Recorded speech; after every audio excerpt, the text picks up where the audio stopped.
Good evening दोस्तों। आप लोगों का एक बार फिर से स्वागत है हमारे इस नए वीडियो में।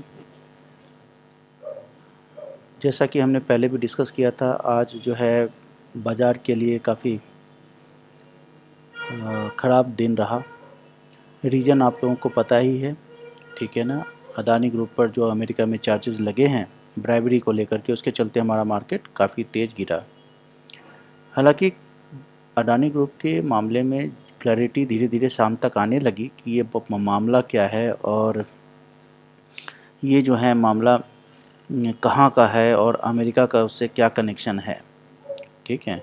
लेकिन इस खास न्यूज़ के जो आफ्टर इफ़ेक्ट थे वो काफ़ी ज़्यादा तेज़ी से आए और शाम होते होते गवर्नमेंट ऑफ केन्या ने अदानी एंटरप्राइजेज के साथ दो समझौतों को उन्होंने रद्द कर दिया है। एक तो है हमारा इलेक्ट्रिसिटी डिस्ट्रीब्यूशन का जो समझौता केन्या में होना था, उसको उन्होंने रद्द कर दिया, और दूसरा यहाँ तक कि उन्होंने जो एयरपोर्ट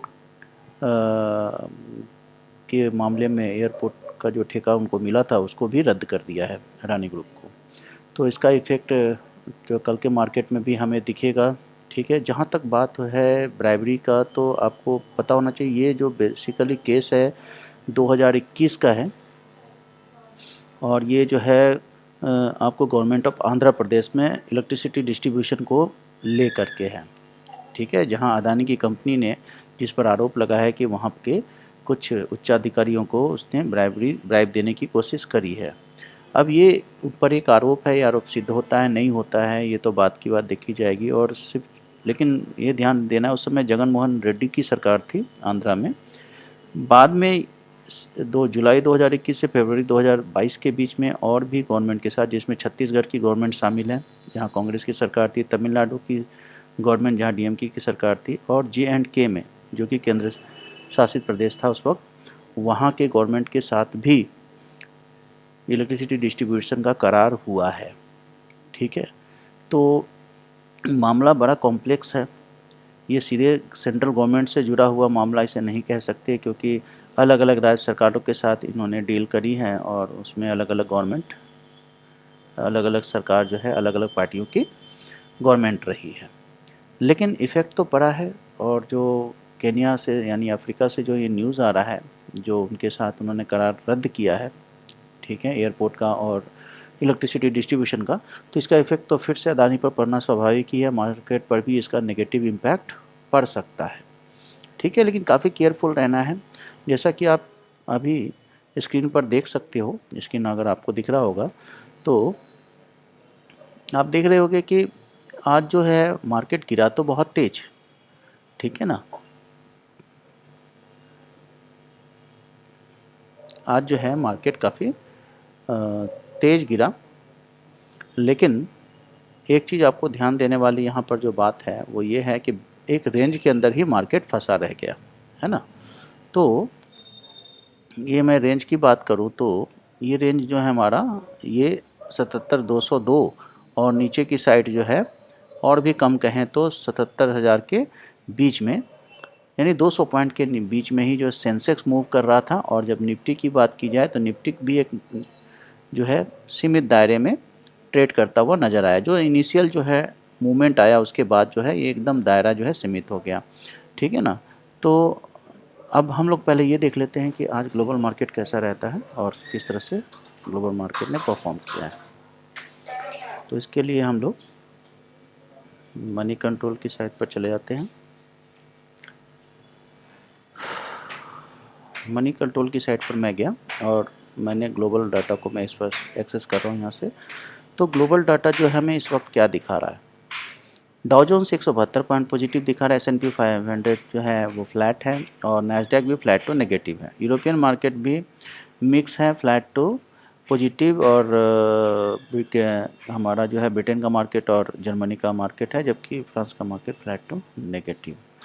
गिफ्ट निफ्टी इस वक्त 56 पॉइंट पॉजिटिव दिखा रहा है, लेकिन ये जो कंफर्मेशन तो कल सुबह ही आएगी कि गिफ्ट निफ्टी कैसा रहता है और क्या असर पड़ता है। एक दूसरा जो इम्पोर्टेंट जो न्यूज़ आने वाली है आपको पता ही है, वो न्यूज़ है हमारा इलेक्शन का रिजल्ट। तो एक इलेक्शन के रिजल्ट पर भी बहुत कुछ दांव रहेगा कि क्या मार्केट का आगे का सिनारियो क्या रह सकता है। लेकिन चूंकि इलेक्शन के जो रिजल्ट आ रहे हैं वो शनिवार को आएंगे, तो इसका इफेक्ट तो हमारे को मंडे को ही देखने को मिलेगा। तो मैं नहीं कहूँगा कि कोई भी आप ट्रेड जो है कैरी फॉरवर्ड करें, ठीक है। फ्रेश ट्रेड सेम डे के लिए ही बनाएं, यही ठीक रहेगा, ठीक है। और उसके हिसाब से ही काम करें, सतर्क होकर काम करना है, न्यूज़ फ्लो को देखते रहना है, ठीक है। मार्केट में नेगेटिव चीज़ चल रही हैं, तो मार्केट जो है एक बहुत ही इम्पोर्टेंट लेवल पर खड़ा है। मैं आपको दिखाऊं, मैं निफ्टी में आपको दिखाना चाह रहा हूं कि ये जो इम्पोर्टेंट लेवल क्या है, इसको मैं आपको दिखा रहा हूं वीकली चार्ट पर, आप समझ जाएंगे।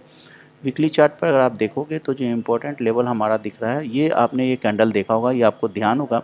ये जो कैंडल है 3 जून से जो हमारा वीक स्टार्ट हुआ था, जब इलेक्शन का रिजल्ट आया था, है ना, जो हमारा पार्लियामेंट्री इलेक्शन हुआ था उसका रिजल्ट आया था उस दिन, उस हफ्ते की ये है। तो उस हफ्ते का जो लो है ये हमारा बहुत ही इंपॉर्टेंट है, जो कि 23,300 का लेवल है। तो ये लेवल अगर टूटता है तो फिर थोड़ी मुश्किल और आ जाएगी, और फिर हमारा जो है 21,000 तक का लेवल हमारा खुल जाएगा नीचे की ओर। तो ये बड़ा क्रूशियल लेवल पर आज जो है मार्केट जो है इस वक्त। तो आपको यही लेवल ध्यान रखना है, 23,300 का लेवल टूटा तो जल्दी ही हमारे को 23,000 का लेवल मिलेगा। सेकेंड लेवल हमारे को 22,500 का, और फिर 21,000 का लेवल भी खुल सकता है। तो मार्केट जो है अभी भी सेल ऑन राइज है, राइज भी कम मिल रहा है, सेल ज़्यादा हो रहा है। तो इसलिए जो है काफ़ी सतर्क होकर काम करना है, ट्रैप नहीं होना है, जैसा कि आज बहुत लोग ट्रैप हुए, ठीक है। जो नेगेटिव न्यूज़ से उन्होंने, कई लोगों ने जो है पुट साइड बाय कर लिया, ठीक है, और फिर मार्केट एक सीमित दायरे में ही मूव करने लगा, तो उससे कोई फ़ायदा नहीं होने वाला। इसमें जो ऑप्शन सेलर है उनको फ़ायदा होता है, ऑप्शन बायर को बिल्कुल ही फ़ायदा नहीं होता। तो मैं कहता हूँ जिस दिन न्यूज़ आती है उस दिन आप ट्रेड करने से बचें, या अगर आपको ट्रेड मिल जाता है और प्रॉफिट हो जाता है तो आप मार्केट से निकल जाए, यही बेहतर होगा। ओके, कल है आपकी सेंसेक्स की एक्सपायरी, है ना। तो यहाँ भी लेवल आप ध्यान से नोट कर लें, इस पर भी मैं आपको बता देता हूँ कि आप वीक चार्ट पर जब जाएंगे तो आपको सेम लेवल दिख रहा है, इसमें दिख रहा है आपको 76,492 का लेवल, 76,492 का लेवल बड़ा इंपॉर्टेंट लेवल है। अगर ये टूट जाता है तो फिर हमारे को आगे मूव 75 के नीचे भी कर सकता है, ठीक है। इवन 72,000 72,000 तक भी आ सकता है। और चूँकि अभी ये मानकर चलें कि अभी लगते हैं आफ्टर शॉक्स अभी और बहुत सारे आने बाकी हैं, क्योंकि जो बाइडेन का कार्यकाल अभी जो है 20 जनवरी के पहले तक है, ठीक है। तो जाते जाते बाइडेन साहब जो है लग रहा है कि कुछ नई मुसीबतें खड़ा करना चाहते हैं, सिर्फ डोनाल्ड ट्रंप के लिए ही नहीं, भारत के लिए और भारत की इकोनॉमी के लिए। देखते हैं क्या होता है ना। बहुत सारी चीज़ें साथ साथ चल रही हैं, ठीक है। ध्यान से सतर्क होकर काम करना है, ठीक है। मार्केट का मूड माहौल अभी ख़राब लग रहा है, ये मैं बता दूं, ठीक है। तो ग्लोबल मार्केट हमने देख लिया था, एक बार हम लोग फिर से अभी ये देख लेते हैं कि एफआईआई डेटा क्या कह रहा है, ठीक है। एफआईआई डेटा जो है, जैसा कि अनुमान ही है, ये तो सेल ही होना चाहिए, इसमें तो कुछ पूछने वाली बात है नहीं, ठीक है। तो एफआईआई डेटा हम लोग देख रहे हैं इस वक्त। 5,320 करोड़ का सेल किया है, और डीआई ने 4,200 करोड़ का माल बाय किया है।